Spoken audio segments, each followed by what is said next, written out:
The former Confederate states of the deep American South are notorious for slavery and segregation, and that's probably why they haven't produced a president in modern times.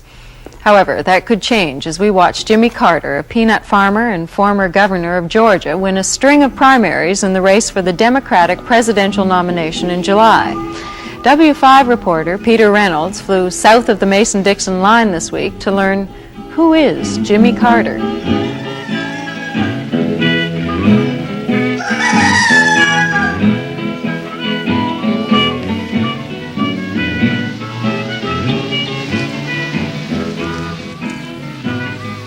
It's 7 o'clock in the morning in southern Georgia, and here comes Jimmy Carter, the hardest working, the fastest moving, and for the moment at least, the most newsworthy politician in the United States. This week the betting is that this summer Democrats will choose Jimmy Carter as their candidate in the November presidential election. 5 weeks ago, only 4% of Americans knew who Jimmy Carter was, and given the man's name and origins here in the Deep South, the others could be forgiven for thinking him a country and western singer. Seeing what they think of you, you're obviously a very popular man in this town. Well, I hope so. I've been here a long time. As a matter of fact, right here where we're standing is where my ancestors farmed when they first came down here to Georgia. I didn't realize this area was quite so interesting historically. I didn't know, for example, that Andersonville was close to here. It's about 12 miles from here. This is where Lindbergh bought his first airplane. Right that I've also found on this very field. Yes, and on this very field is where my parents and grandparents had their farm. How are you standing up to the campaign? Oh, fine. Ready to go to Washington, then North Carolina, then Kansas. I'll see you later. Thank you very much, Mr. Carter. Today, over 60% of Americans recognize a toothy Kennedy-like smile. And although they may be confused about what this former governor of Georgia stands for, they no longer ask, who's Jimmy Carter? Jimmy Carter has definitely hit the big time, and this week at least, his momentum looks unstoppable. Jimmy Carter was born 51 years ago in the farming hamlet of Plains, the son of a peanut farmer who did well. He was in the middle of a successful career as a naval officer, specializing in nuclear submarines, when his father's death brought him back to Plains to take over and rapidly expand the family's wholesale peanut business. Carter's small-town origins, his image as a farm boy who made good, are heavily exploited in his campaign commercials. A Sunday school teacher and a former governor. My folks have been farmers in Georgia for more than 200 years, and we've been living around here for 150 years. The Carter family rose from its humble origins to dominate Plains in politics and in business. This is the source of Jimmy Carter's wealth, a factory that buys peanuts from local farmers, shells and grades them, and then sells them to manufacturers. The biggest peanut butter factory in the United States is just down the road. Cousin Hugh Carter, a state senator, raises worms, and just down the road operates an antique shop. Across the road, Jimmy's younger brother Billy runs one of the 2 gas stations in Plains. This is a tough town in a tough part of the country. You don't mess around with the Plains people, and you don't mess around with their favorite son. Common sense tells us that there must be critics of Jimmy Carter here in Plains, but common sense also tells us that in a town dominated by Jimmy Carter's ambitions and Jimmy Carter's family, no one's going to be foolish enough to criticize Carter in front of TV cameras. He's the kind of man that you can depend on to do what he says he'll do. If he can't do something, he'll tell you he can't. If he can, he'll do it. I don't know why people over the United States think somebody from the South can't be president of the United States. We're just as smart as anybody else in this great country we have. I'll never tell a lie. I'll never make a misleading statement. I'll never betray the confidence that any of you has in me, and I will never avoid a controversial issue. I won't be any better president than I am a candidate. When I compare Jimmy to the other men who have been president and who are running for president, I know that he's better than they are. I know he's more intellectual. He knows everything that he needs to know right now, and he's honest. Jimmy Carter's 78-year-old mother's a tough lady. When she was 67, she went to India with the Peace Corps. Normally, she campaigns for her son, but this year she's staying at home with his daughter. one with the have on the yellow sweater, and don't go near her because she smells bad. I said, Amy, what in the world? They caught some fish, and they've been there, and they're playing with those fish. She has fish all over. I have to let her take a bath before I can take her to town.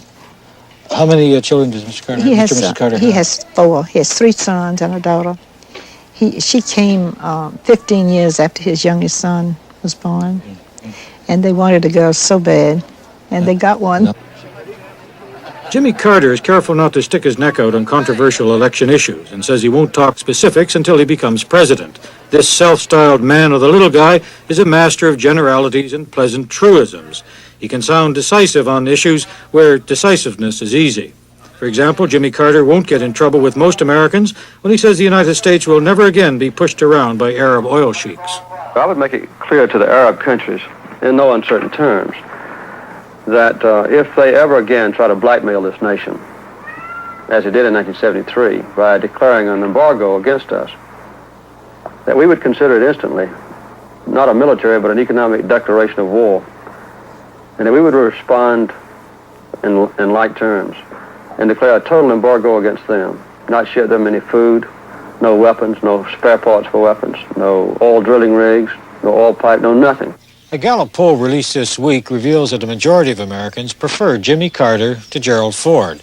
In other words, if there was an election today, Jimmy Carter would be the next president of the United States.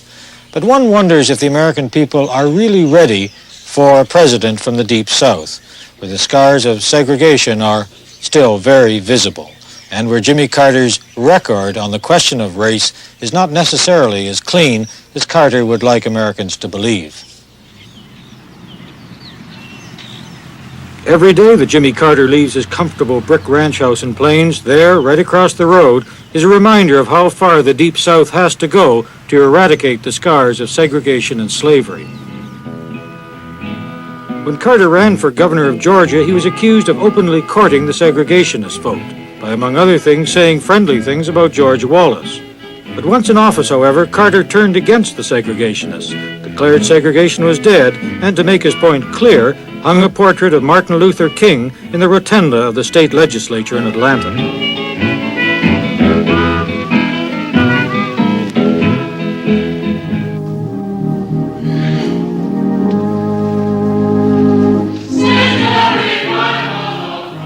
This is Jimmy Carter's church. The former governor is a Bible-pounding Baptist. He once preached in churches throughout the South, and his political speeches had a revivalist flavor until his mother told him to take God and the Bible out of his campaign. Carter wanted blacks admitted to this church. The congregation voted on it, and members of the Carter family were the only people in favor. But Carter didn't leave this church and go literally across the tracks to the Black Baptist Church.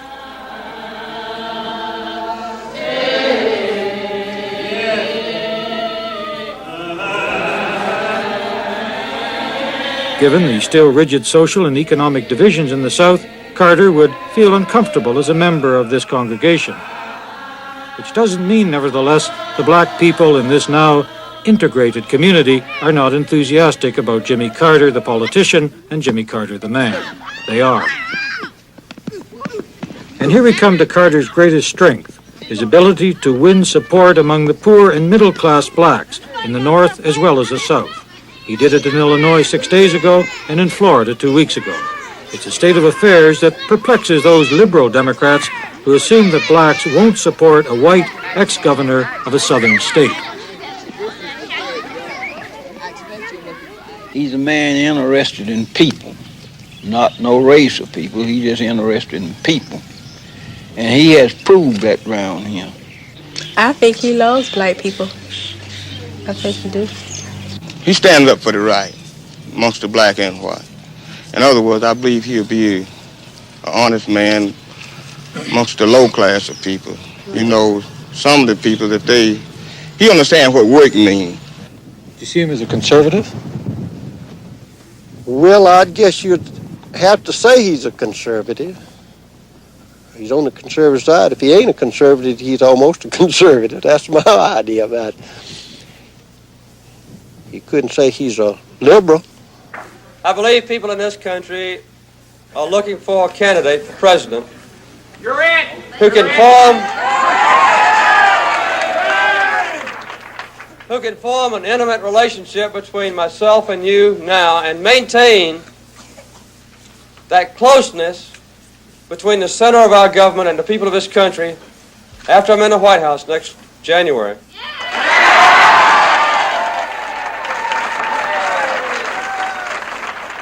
Do you think a Georgia politician can make it finally to the White House?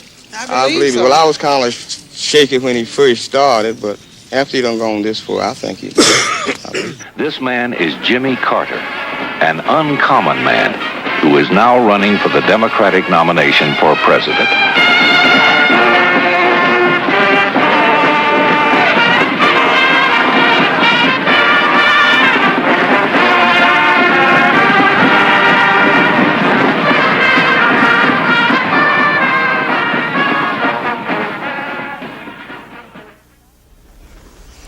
Thousands of workers from across the country will march to the Parliament buildings in Ottawa tomorrow morning to tell the government they'll never accept wage and price controls.